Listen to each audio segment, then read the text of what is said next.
وعلیکم السلام ورحمۃ اللہ۔ یہ بالکل صحیح بات کہی آپ نے۔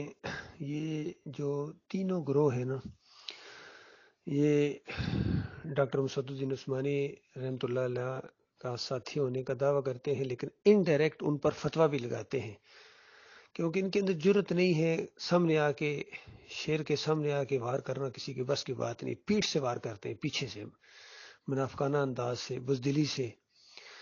ایک یہ محمد حنیف کی جماعت ہے جو انڈائریکٹ فتویٰ لگاتے ہیں، اور ان کو معلوم ہے کہ ڈاکٹر صاحب رحمۃ اللہ علیہ کا اس معاملے میں کیا عقیدہ ہے، اور وہ مومنانہ عقیدہ ہے، وہ قرآن کے مطابق عقیدہ ہے کہ پورا خاندان اللہ کے سامنے شکر گزاری کے طور پر سجدہ ریز ہو گیا، خاندان یعقوب علیہ السلام، وخروا لہ سجدا۔ تو لاہو کی ضمیر اللہ کے لیے ہے، اور ان رحمتوں اور برکتوں کی وجہ سے جو اس خاندان پر اللہ تعالیٰ نے کی، وہ سارا خاندان اللہ کے سامنے سجدہ ریز ہوا۔ باقی وہ جو لی ساجدین آیا ہے، سورج چاند ستارے جو جس انداز سے نیچے اترے ہوئے ہیں، جھکے ہوئے ہیں، جس کو بیان کیا یوسف علیہ السلام نے، تو اس کی تعبیر بتا دی یعقوب علیہ السلام نے 6 نمبر آیت کے اندر کہ میرے بچے، اس کا یہ مطلب ہے، اور خواب کی تعبیر ہوتی ہے۔ اس طرح مثالیں دے کر ڈاکٹر صاحب نے سمجھایا کہ دیکھو وہاں مصر کے اندر 7 دبلی گائیں موٹی گائے کو کھا رہی تھی، تو وہاں گائے وغیرہ کوئی نہیں کھا رہی تھی، یہ خواب ہے اور خواب کی تعبیر ہوتی ہے۔ اسی طریقے سے وہاں یوسف علیہ السلام کی عزت اور احترام کا ایک انداز ہے، بالکل صاف ڈاکٹر صاحب کی تشریح موجود ہے، اور فتویٰ بھی موجود ہے کہ جس کا ایمان خراب ہوتا ہے، ایمان صحیح نہیں ہوتا ہے، وہ اس طرح تفسیر کرتا ہے کہ یوسف علیہ السلام کو سجدہ ہوا۔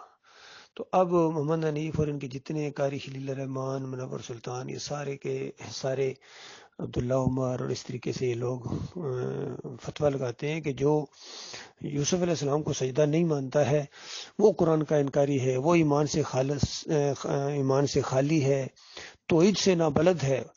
تو یہ انڈائریکٹ ڈاکٹر عثمانی رحمۃ اللہ علیہ کے اوپر فتویٰ لگاتے ہیں، اور نام نہیں لیتے ہیں، جو کہ کمزور ہیں، نامرد ہیں، اور ایمان خالص نہیں ہے، اس وجہ سے ان کی یہ جرت نہیں ہے۔ بالکل اسی طریقے سے سعید احمد لانڈی والے، وہ بھی اسی طریقے سے فتویٰ لگاتے ہیں، لیکن اس میں تھوڑی سی یہ چیز ہے کہ اس نے ایک دفعہ کہا ہے کہ ہم ڈاکٹر صاحب سے اس معاملے میں اختلاف رکھتے ہیں، اتنی سی جرت کی، باقی یہ دوسرے 3 بالکل نہیں جرت کرتے ہیں۔ پھر یہ تیسرے، یہ اختر بیگ صاحب ہیں، ان کی بھی کل میں نے ایک تقریر کے اوپر کچھ تھوڑا سا تبصرہ کیا تھا، ان کو سمجھانے کی کوشش کی تھی، لیکن آگے سے انہوں نے ریئیکشن کیا اور بہت ہی بدتمیزی کے ساتھ انہوں نے وہ کلپ چڑھایا۔ بہرحال ان کا یہ اپنا مخصوص انداز ہے، وہ مجبور ہے اپنی عادت سے۔ تو انہوں نے بھی انڈائریکٹ ڈاکٹر مسعود الدین عثمانی رحمۃ اللہ علیہ کے اوپر فتویٰ لگایا، اور ہم لوگوں کے اوپر یہ اعتراض کیا کہ یہ لوگ ایسے ہیں کہ کہتے ہیں کہ جس معاملے میں ڈاکٹر عثمانی رحمۃ اللہ علیہ نے تشریح کی ہے ایمان عقیدے کی، بس وہی مانا جائے گا، اور ایسا آدمی جو اس کو نہیں مانتا ہے وہ ہمارے کسی نظم کے اندر نہیں رہ سکتا ہے۔ تو یعنی یہ ڈاکٹر صاحب کی وہ جو اختلاف کرے اس کو تو نظم کے اندر نہیں رہنے دینا چاہتے ہیں، لیکن کوئی قرآن و حدیث کا اختلاف کرے تو اس کے اوپر یہ نہیں کچھ کہتے ہیں۔ یعنی اس انداز سے گویا علیحدہ کرنے کی کوشش کی کہ ڈاکٹر عثمانی رحمۃ اللہ علیہ کا عقیدہ اور ہے اور قرآن و حدیث کا عقیدہ اور ہے، انڈائریکٹ اس نے بھی فتویٰ لگایا۔ بالکل یہی انداز ہے اب یہ زبیر احمد صاحب کر رہے ہیں۔ ان کو معلوم ہے کہ بخاری کی روایتیں موجود ہیں، مسلم کی روایتیں موجود ہیں، اور ڈاکٹر صاحب رحمۃ اللہ علیہ کی تشریح اس کے اوپر موجود ہے کہ دونوں طرح کی روایتیں آ رہی ہیں۔ ہمیشہ زندگی میں لکھواتے بھی تھے، اور وہی جو بھی آتی تھی نبی علیہ السلام دوسروں سے لکھواتے تھے، خود پڑھے لکھے نہیں تھے اور امی تھے، پڑھنا لکھنا نہیں جانتے تھے۔ خطوط بھی جو لکھوائے ہیں وہ دوسروں سے لکھوائے، خود کبھی نہیں لکھا نبی علیہ السلام نے۔ لیکن یہاں ایک خاص واقعہ اس انداز سے پیش آ گیا کہ جو معاہدہ ہو رہا تھا وہ مخالف لوگ کہنے لگے کہ ہم معاہدے کے اندر یہ نہیں لکھیں گے کہ یہ ہمارا معاہدہ محمد رسول اللہ کے ساتھ ہو رہا ہے، اگر رسول اللہ مانتے تو معاہدہ ہی کیوں ہوتا، لہٰذا محمد رسول اللہ لکھنے کی بجائے محمد بن عبداللہ لکھو کہ عبداللہ کے بیٹے۔ تو نبی علیہ السلام نے جب علی رضی اللہ تعالیٰ سے کہا کہ اس کو مٹا کے اس طرح کر دو، حالانکہ ان کا ناجائز مطالبہ ہے، میں اللہ کا رسول بھی ہوں اور محمد بن عبداللہ بھی ہوں، تو چونکہ ان مخالفین نے کہہ دیا تھا اگر یہ نہیں کرتے تو پھر معاہدہ نہیں ہو سکتا ہے، بالکل۔ تو ایک ناجائز مطالبہ انہوں نے کر دیا تھا، تو نبی علیہ السلام نے علی رضی اللہ تعالیٰ سے کہا کہ اس کو مٹا کے تو اس طرح لکھ دو، محمد رسول اللہ مٹاؤ اور محمد بن عبداللہ لکھ دو۔ تو انہوں نے کہا میں یہ کام نہیں کر سکتا ہوں، اور یہ کسی نافرمانی کی وجہ سے نہیں بلکہ ایمان کی وجہ سے۔ تو جب ان جیسے آدمی نے یہ لکھنے سے انکار کر دیا ایمان کی وجہ سے، تو بتائیے کوئی اور کون تھا اس کو مٹا کے وہ لکھتا؟ تو کسی میں بھی یہ ضرورت نہیں تھی، یہ کام صرف اور صرف رسول اللہ صلی اللہ علیہ وسلم کر سکتے تھے۔ اور اللہ نے جو انداز اختیار کیا اس واقعے کے اوپر کہ نبی علیہ السلام نے کہا لاؤ ادھر کہاں ہے، مجھے دکھاؤ کہاں لکھا ہو، پہلے کاٹا نبی علیہ السلام نے، پھر خود لکھ دیا۔ یہ روایتوں کے اندر ابھی ہم سب اس میں وہاں موجود نہیں تھے، دونوں طرح کی جب روایتیں آ رہی ہیں تو دونوں طرح کا عقیدہ بالکل درست ہے۔ اگر لکھوانا وہ مراد لی جائے، وہ والی روایتیں لی جائیں تو پھر تو خیر کوئی مسئلہ نہیں ہے۔ اب مسئلہ یہ ہے کہ خود لکھ دیا، بھائی جب خود لکھ دیا، جو خود کام وہ نہیں کر سکتے ہیں، تو جب ہوا وہ کام ہو تو اس کو معجزہ کہتے ہیں۔ بالکل اسی طرح جیسا کلیب بدر میں وہ مردوں نے سنا کچھ، یعنی روایتوں کے مطابق کہ انہوں نے خود سنا، اس وقت سنا، تو اس وقت یعنی جو سننا تھا وہ ایک معجزہ سمجھا جاتا ہے۔ اسی لیے امام بخاری رحمۃ اللہ علیہ نے قتادہ رحمۃ اللہ علیہ کا قول لا کے ثابت کیا کہ احیاہم اللہ، اللہ نے ان کو زندہ کیا۔ تو عام مردہ تو نہیں زندہ ہوتا ہے، مرنے کے بعد قیامت والے دن زندہ ہو، یہ تو عقیدہ ہے۔ اب اس وقت زندہ کیا۔ اسی طرح موسیٰ علیہ السلام کے دور میں ایک مردہ زندہ ہوا، پھر عیسیٰ علیہ السلام کے دور میں کچھ وہ جو مردے زندہ ہوئے۔ تو یہ معجزے ہیں، معجزہ قانون نہیں ہوتا ہے، قانون کے توڑنے کو بلکہ کہا جاتا ہے۔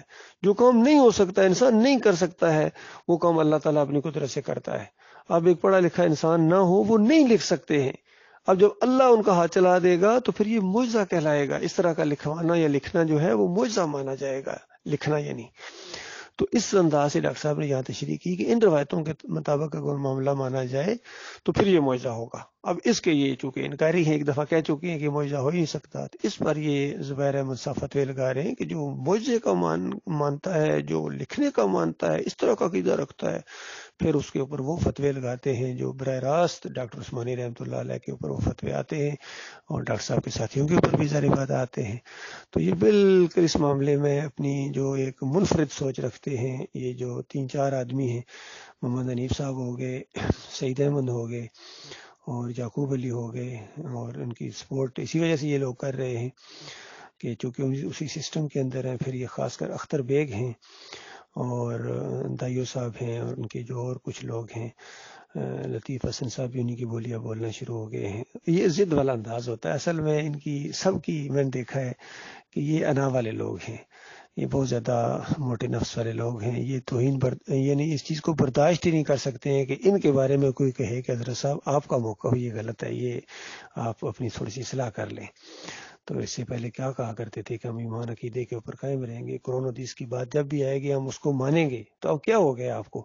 ابھی دیکھیے اس میں زبیر صاحب نے بھی وہ قرآن کی آیت جو پڑھی کہ جب اختلاف ہو جائے تو فردوا الی اللہ، اللہ کی کتاب کی طرف پھیر دو۔ رسول نہیں کہا آگے، کیونکہ اس طرف اگر پھیر دیتے تو حدیث کی طرف جانا پڑتا، تو وہاں یہ رک گئے۔ تو یہ دانستہ علمی خیانت ہوتی ہے اس انداز سے، تو یہ نہیں ہونا چاہیے بھائی۔ بہرحال ہم تو ان کو سمجھاتے ہی رہیں گے، اگر سمجھ گئے تو ٹھیک ہے، نہیں سمجھیں گے تو یہ جانے اور ان کا کام جانے۔ ہم ایمان خالص کے اوپر ہیں الحمدللہ۔ اگر ہم یہ کہیں کہ ہم ایک لمحے کے لیے بھی اس موقف سے نہیں ہٹے ہیں جس موقف کے اوپر ہم اس جماعت میں آئے تھے، تو ہم حق بجانے میں، باقی یہ سارے ہٹے ہیں، سارے ہٹے ہیں۔ ان کا ایک لمبا سلسلہ ہے، ہٹتے رہے ہیں۔ شروع میں یہ کمال عثمانی ہٹے، پھر عبد القادر سومرو ہٹے، امیر بادشاہ ہٹے، غضنفر ہٹا، ہادی، مولوی بشیر، بخت زادہ، اور یہ اور کچھ لوگ نکلتے رہے، لیکن آخر میں آ کے یہ جو گروپ نکلا تھا جماعت سے یعقوب علی کی زیر قیادت، تو یہ بھی بعد میں جو 4 حصوں کے اندر تقسیم ہو گئے، اور اب اس میں سے جو مخلص لوگ ہیں وہ واپس آ رہے ہیں، ہماری طرف آ رہے ہیں الحمدللہ، اور پوری طرح بات سمجھ رہے ہیں۔ تو عام لوگ جو ہیں ان کے سامنے جب یہ باتیں آئیں گی تو وہ موازنہ کر لیں کون ڈاکٹر عثمانی رحمۃ اللہ علیہ کے اصلی ساتھی ہیں اور کون بناوٹی ساتھی ہیں، اور زبردستی ساتھی بننے کی کوشش کریں۔ زبردستی، اصل میں یہ یوزرز ہیں، اس نام کو یوز کرتے ہیں تاکہ اپنی کچھ اہمیت ان کی ہو جائے اور لوگ ان کی گرفت نہ کریں۔ تو یہ طرز عمل بالکل ایک جیسا ہے محمد حنیف صاحب کا، سعید احمد کا، یعقوب علی کا، اختر بیگ کا، اور جتنے یہ لوگ ہیں، یہ زبیر احمد بھی وہی انداز اختیار کرتے ہیں۔ اللہ تعالیٰ ان سب کو ہدایت دے۔